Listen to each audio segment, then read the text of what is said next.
হযরত ইবনে আব্বাস বলেন কালা ইকরা তাবারাকাল্লাযী বিয়াদিহিল মুলক, তুমি সূরা মুলক তিলাওয়াত করো। শুধু তুমি না, ওয়াল্লিমাহা আহলাকা ওয়া জামিআ ওয়ালাদিকা, তুমি তোমার পরিবারের সমস্ত মানুষদেরকে সূরা মুলক শিক্ষা দেও, তোমার সন্তানদেরকে শিক্ষা দেও। ওয়া সিবিয়ানিকা, তোমার বাচ্চাদেরকে তুমি হিফজ করাও।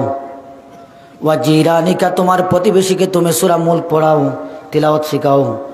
ফাইন্নাহা মুনহিয়াতু ওয়াল মুজাদালাতু তুজাদিলু আও তুখাসিমু ইয়াউমাল কিয়ামাতি ইনদা রাব্বিহা লিকারিহা, কারণ কিয়ামতের ময়দানে সূরা মুলক যে তিলাওয়াত করবে ওই তিলাওয়াতকারীর জন্য আল্লাহ রাব্বুল আলামিনের দরবারে ঝগড়া করবে।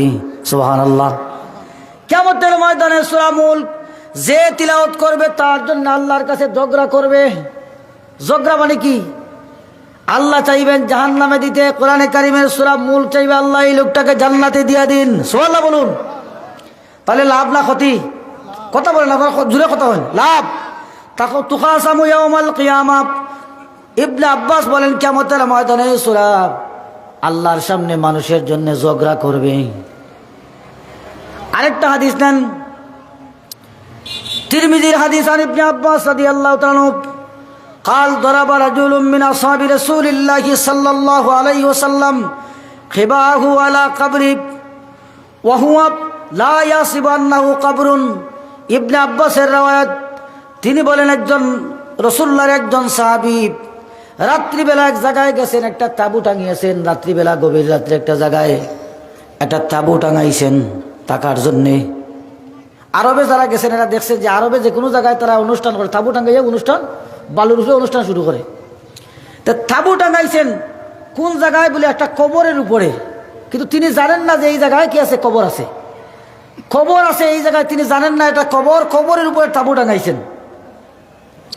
ফাইজা কাবরু ইনসানুন ইয়াকরাউ সূরাতুল মুলক, যেই ব্যক্তি কবরের উপরে তাঁবু টাঙাইছে সেই শুনতে পায়, রাত যখন হয়েছে তখন শুনে মাটির নিচে কে যেন সূরা মুলক তিলাওয়াত করতেছে। সুবহানাল্লাহ বলুন। মাটির নিচে কে যেন সূরা মুলক তিলাওয়াত পড়তেছে। হাত্তা খাতামাহা, এমনকি সূরা মুলকের প্রথম থেকে নিয়ে শেষ পর্যন্ত তিলাওয়াত করে সে কমপ্লিট করেছে। এই সাহাবী রাসূলুল্লাহর দরবারে এসে বললেন ফাতান নবী সাল্লাল্লাহু আলাইহি ওয়াসাল্লাম, ফাতান নবী সাল্লাল্লাহু আলাইহি ওয়াসাল্লাম ফাকালা ইয়া রাসূলুল্লাহ দরাবতু খিবায়া আলা কবরি ওয়া আনা লা আহসিবু আন্নাহু কবরুন। এই লোকটা এসে বললেন ইয়া রাসূলুল্লাহ, আমি একটা কবরের উপরে তাঁবু টাঙাইছি, আমি জানি না এখানে কবর।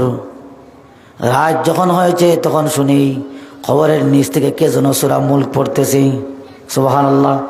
রাসূল পাক সাল্লাল্লাহু আলাইহি ওয়াসাল্লাম বলেন আল্লাহ রাব্বুল আলামিন তাকে সুযোগ দিয়েছেন, দুনিয়ায় তার আমল ছিল সূরা মুলকের, দুনিয়ায় তার সূরা মুলকের আমল ছিল। এজন্য আল্লাহ রাব্বুল আলামিন কবরে যাওয়ার পরেও প্রতিদিন রাতে তাকে সূরা মুলক তিলাওয়াতের সুযোগ আল্লাহ কবরেও দিয়েছেন। সুবহানাল্লাহ। তাহলে সূরা মুলক তিলাওয়াত করার জন্য, তিলাওয়াত করলে লাভ না ক্ষতি? বল, লাভ না ক্ষতি? লাভ। রাসূল পাক সাল্লাল্লাহু আলাইহি ওয়াসাল্লাম বলেন ইন্না সূরাতান মিন কিতাবিল্লাহি মা হিয়া ইল্লা সালাসুন আয়াত, কোরআনে কারীমের ভিতরে 30টা আয়াত সম্বলিত একটা সূরা আছে। শাফাআত লিরাজুলিন হাত্তা আখরাজাতহু মিনান নারি ইয়াউমাল কিয়ামাহ ওয়া উদখিলাতহুল জান্নাহ, যে সূরা তিলাওয়াতকারীকে কিয়ামতের ময়দানে আল্লাহর জাহান্নাম থেকে ওই সূরাটি তাকে হেফাজত করে তাকে বের করে নিয়ে এসে আল্লাহর জান্নাতে পৌঁছাইয়া দিবে।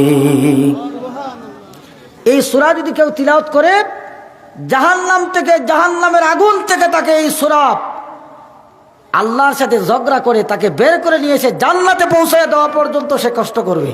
সুবহানাল্লাহ বলুন। আপনি আমি মারা গেলে আমার সন্তানগুলো 3 দিন 5 দিন সর্বোচ্চ 40 দিন বাদে বছর একবার আমাকে হয়তো স্মরণ করলেও করতে পারে, নাও করতে পারে। কিন্তু আল্লাহর কোরআন সূরা মুলক যদি আপনি তিলাওয়াত করেন, এটার উপর যদি আপনার আমল থাকে, জাহান্নাম থেকে মুক্ত করে জান্নাতে পৌঁছানোর আগ পর্যন্ত সে আপনার জন্য চেষ্টা করতে থাকবে। সুবহানাল্লাহ।